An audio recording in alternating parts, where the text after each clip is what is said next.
Hello everyone, welcome to my channel. I hope everyone is having a wonderful day. Before starting the video, please hit the subscribe. Now this start video. The tension in the dimly lit room where Sharon and Phyllis are being held captive continues to mount as Sharon frantically searches for the antidote that could save Phyllis' life. The cryptic clue from their captor, "It's the beginning and the end, though you can't see it," echoes in her mind as she scans the room for anything that might hold the key. Her eyes land on the bottle of water Phyllis had guzzled earlier, the very thing that seemed to trigger her sudden illness. Sharon's mind races as she connects the dots. Water is clear, invisible in a sense, and it's both the beginning and the end of life. Could it also be the antidote? Sharon grabs the bottle marked with a peculiar sticker and examines it closely. The label is smudged, but she can make out a faint symbol that looks like an infinity sign. Her heart pounds as she realizes this might be the clue she's been searching for. She rushes to Phyllis, who is now writhing in pain on the sofa, her face pale and drenched in sweat. "Phyllis, I think I found it," Sharon exclaims, holding up the bottle. "You need to drink this. It might be the antidote." Phyllis, despite her agony, glares at Sharon with a mix of suspicion and defiance. "You expect me to trust you, after everything?" she croaks, her voice weak but laced with bitterness. Sharon's frustration bubbles over. "Do you want to die here? Because I'm trying to save your life, whether you believe it or not." The two women lock eyes, the weight of their tumultuous history hanging heavily between them.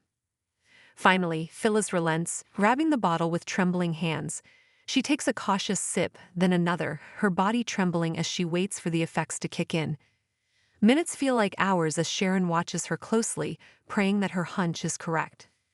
Meanwhile, at Billy Abbott's apartment, Nick Newman sits slumped on the couch, a beer in hand as he tries to process the chaos of the past few days. Billy watches him carefully, sensing the toll the search for Sharon and Phyllis is taking on his friend. "You know, Nick, you can't keep carrying this all on your own," Billy says, breaking the silence. "We're all in this together, and for what it's worth, I think you're doing everything you can." Nick sighs, running a hand through his hair. "I just can't shake the feeling that we're missing something. If it's not Ian Ward behind this, then who? And why target Sharon and Phyllis? It doesn't make sense." Billy leans forward, his expression serious. "Maybe it's not about them specifically. Maybe it's about sending a message to someone else, someone connected to them. Think about it. Sharon and Phyllis have ties to just about everyone in Genoa City. This could be bigger than we realize." Nick nods slowly, considering Billy's theory. "You might be onto something. But until we have more to go on, we're just spinning our wheels." Billy clinks his beer bottle against Nick's. "Then we'll keep spinning until something clicks.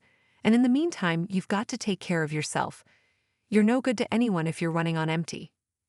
Nick offers a faint smile, appreciating the sentiment. "Thanks, Billy, I mean it."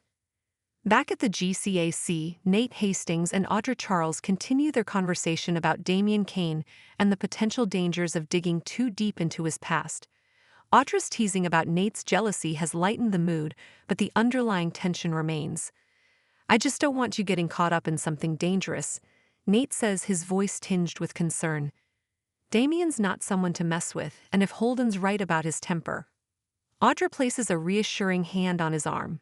"I know, Nate, and I appreciate you looking out for me, but I'm not going to back down just because Damien's intimidating. If there's something shady going on, we need to know about it."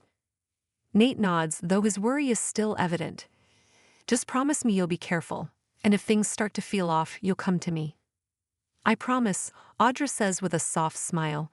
She leans in to kiss him, the moment offering a brief respite from the chaos surrounding them. As they pull apart, Audra's phone buzzes with another text from Holden. She shows it to Nate, who reads it aloud. "Thanks for being a friend. I'll be in touch soon." Nate frowns slightly. "Do you think he's really just looking for a friend, or is there more to it?" Audra shrugs. "Hard to say, but if he's willing to share more about Damien, I'm willing to listen. We need all the information we can get."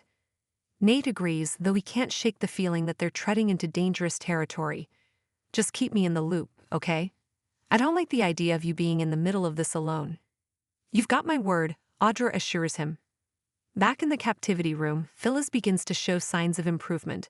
The color slowly returns to her face, and the pain in her stomach starts to subside. She sits up cautiously, her eyes narrowing as she looks at Sharon. I guess you were right, Phyllis admits grudgingly. But don't think this changes anything between us. Sharon sighs, exhausted but relieved. I'm not asking for your forgiveness, Phyllis. I just want us to get out of here alive. Once we do, you can go back to hating me all you want. Phyllis smirks faintly, though there's a flicker of something softer in her expression. Deal. As the two women sit in silence, the distorted voice of their captor crackles through the speakers once more. Well done, Sharon. You've passed the first test, but the game is far from over. Stay tuned for the next challenge. Sharon's heart sinks as she realizes this nightmare is far from over. She glances at Phyllis, who meets her gaze with a mixture of determination and fear. Whatever lies ahead, they'll have to face it together, whether they like it or not. Meanwhile, in another part of Geno City, a shadowy figure watches a live feed of Sharon and Phyllis on a monitor. A sinister smile plays on their lips as they whisper to themselves, "Let's see how far they can go." The screen fades to black, leaving only the faint hum of machinery in the background. The game is indeed far from over, and the stakes are higher than ever. As the clock ticks down, Sharon and Phyllis will have to dig deep to survive and uncover the truth behind their captor's twisted motives. Stay tuned for more twists, turns, and shocking revelations on The Young and the Restless.